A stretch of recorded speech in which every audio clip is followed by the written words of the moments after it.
Good morning! Papakita ko sa inyo kung paano namin ginagawa yung product namin. So, materials, equipment, very important po yan.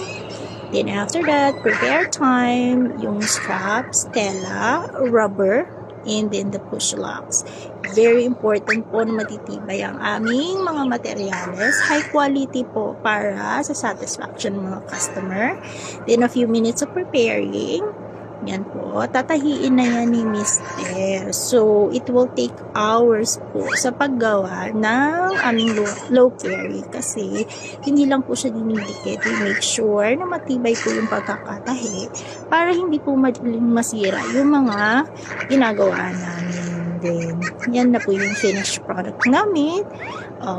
Ako na po yung magpiprint ng waybills niyan. So, ang gagawin ni Mister, pipicturean niya, isisend niya yan kada customer na may order.